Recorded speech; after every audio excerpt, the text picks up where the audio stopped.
ఓం నమో గణపతయే. లక్ష్మీదేవి మహావిష్ణువుతో కలిసి స్థిరంగా మన ఇంట్లో ఉండాలంటే ఏం చేయాలి అని ధర్మరాజు వ్యాసుణ్ణి అడుగగా ఈ విధంగా చెబుతూ ఉన్నాడు.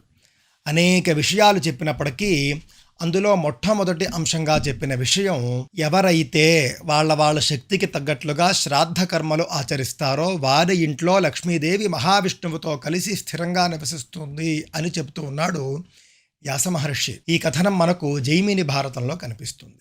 లక్ష్మీదేవి గురించి మాట్లాడుతూ ఉంటే శ్రాద్ధాలు తద్దినాలు అంటున్నారు ఏమిటండి అని ఆశ్చర్యపోవద్దు.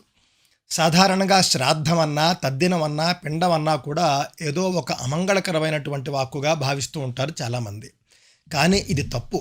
మనం ధర్మ రహస్యాన్ని చూసినట్లయితే కనుక ప్రతి శుభకార్యాల్లోనూ కూడా ముందుగా చేసేది శ్రాద్ధమే.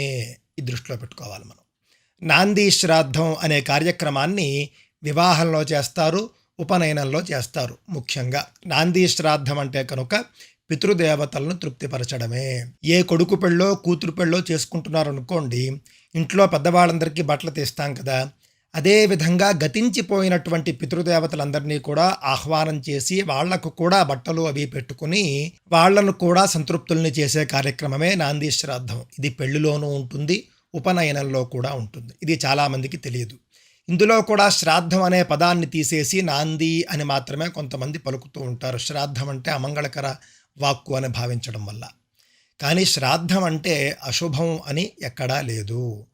అలాగే ఒక కొత్తిల్లు కట్టుకున్నా, కొత్తింట్లోకి వెళ్ళాక మొన్ననే కొత్తింట్లోకి వచ్చామండి ఇక్కడ తద్దినం చేయొచ్చా అనుకుంటూ ఉంటారు. అలాగే ఇంట్లో పెళ్లి రాబోతూ ఉన్నది, తద్దినం చేయొచ్చా అనుకుంటూ ఉంటారు. పెళ్లి విషయంలో మాత్రం తద్దినానికి సంబంధించి ఒక నియమం ఉంది.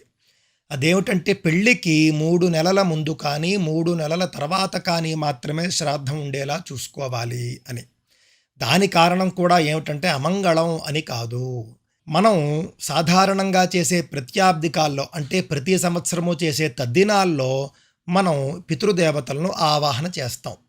ఆ తరువాత మళ్ళీ 3 నెలల వరకు మనం పితృదేవతల్ని ఆవాహన చేయడానికి శాస్త్రం అంగీకరించదు.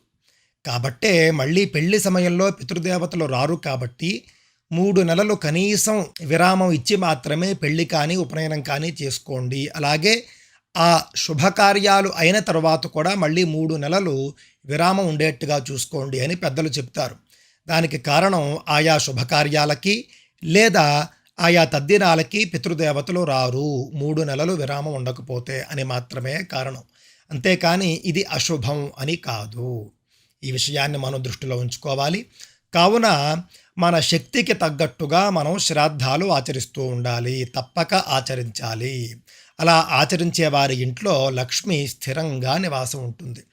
ఈ కాలం కుర్రాళ్ళు చాలామంది అంటూ ఉంటారు ఏమిటంటే, పెద్ద ఆయన పోయి 15 ఏళ్ళు అయిపోయింది, 20 ఏళ్ళు అయిపోయింది, ఆయన ఈ పాటికి వేరే జన్మ కూడా ఎత్తేసి ఉంటాడు, మనం చేసే పితృ కార్యక్రమాలు తద్దినాలు ఎవరికి చేరతాయి, వాళ్ళేమీ పితృలోకంలో ఉండరు కదా అనుకుంటూ ఉంటారు.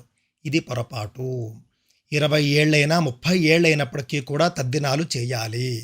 ఎందుకు చేయాలి అనంటే కనుక గతించిపోయినటువంటి వ్యక్తి కొంతకాలానికి వేరే జన్మ ఎత్తేస్తాడు. ఎద్దుగానో ఆవుగానో లేకపోతే మళ్ళీ మనిషిగానో లేకపోతే ఏ కుక్కగానో పిల్లిగానో జన్మిస్తాడు.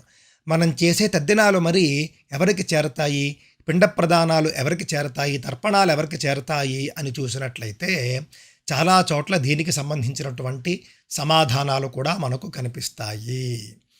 ఉదాహరణకి ఒక వ్యక్తి మరణించినటువంటి సంవత్సరం తర్వాత మళ్ళీ ఒక కుక్కగానో పిల్లిగానో లేదా ఆవుగానో జన్మ ఎత్తేసాడు, అయిపోయింది. మరి మనం చేసినటువంటి తద్దినాలు ఎవరికి చేరతాయి అనంటే సోమలోకం అని పిలువబడే ఒక పితృలోకం ఉంటుంది. ఆ పితృలోకంలో సోమ పితృమాన్ యమోంగిరస్వానగ్నిష్వాత్తాగ్ని కవ్యవాహనాదయ అని కొంతమంది పితృలోకానికి సంబంధించినటువంటి అధికారులు ఉంటారు. అది ఒక విభాగం. అది అందులో వాళ్ళ పని ఏమిటంటే కనుక ఆ విధంగా వేరే జన్మలు ఎత్తేసి ఉన్నటువంటి ఆయా జీవుల పూర్వజన్మలలో పుత్రులు లేదా వారసులు తద్దినాలు చేసినట్లయితే ఆ తద్దినాల్లోని భోక్తలకు వీళ్ళు పెట్టినటువంటి ఆహారాన్ని మార్చి అంటే పరిణామం చెందించి ప్రస్తుతం వారు ఏ జన్మలో ఉన్నారో ఆ జన్మలోని ఉన్నటువంటి జీవికి తగ్గట్లుగా వాళ్ళు మార్చి అందిస్తారు. దీన్ని మరింత స్పష్టంగా మనం చెప్పుకోవాలంటే కనుక ఉదాహరణకు అనేక రకాల కుక్కలు ఉంటాయి. కొన్ని వీధి కుక్కలు ఉంటాయి. కొన్ని సంపన్నుల ఇళ్లల్లోని సకల భోగాలు అనుభవించే కుక్కలు ఉంటాయి. వీటికి వద్దంటే ఆహారం వచ్చేస్తూ ఉంటుంది. వాటికి వెతికినా కూడా ఆహారం రాదు. దీనికి కారణం ఏమిటంటే వాటి యొక్క పూర్వజన్మలో ఉన్నటువంటి పుత్రులు చక్కగా తద్దినాలు చేసేటటువంటి వాళ్ళకి ఏ దేహాన్ని ధరించినప్పటికీ కూడా ఆయా జన్మలలో వాళ్లకు గొప్ప ఆహారం అందుతూ ఉంటుంది. ఎంతో హాయిగా వాళ్ళు ఆకలి బాధలతో ఉండకుండా చక్కగా కడుపు నిండా తింటూ ఉంటారు. ఈ విషయాన్ని మనం దృష్టిలో పెట్టుకోవాలి. పితృ కార్యక్రమాలు చక్కగా ఆచరించినట్లయితే కనుక లక్ష్మీదేవి మన ఇళ్లలో స్థిర నివాసం ఉంటుంది. మన శక్తికి తగ్గట్టుగా మాత్రమే చేయాలి. మనం లోభత్వంతోనూ చేయకూడదు. అలాగనే మనకు లేకపోయినప్పటికీ కూడా ఆర్భాటాలు పెంచుకుని కూడా చేయకూడదు. మనకు ఎంత శక్తి ఉంటే అంత శక్తితో మనం పితృకర్మలు ఆచరిస్తే కనుక లక్ష్మీదేవి అనుగ్రహము ఉంటుంది. అన్ని రకాల మంగళాలు మనకు కలుగుతాయి. స్వస్తి.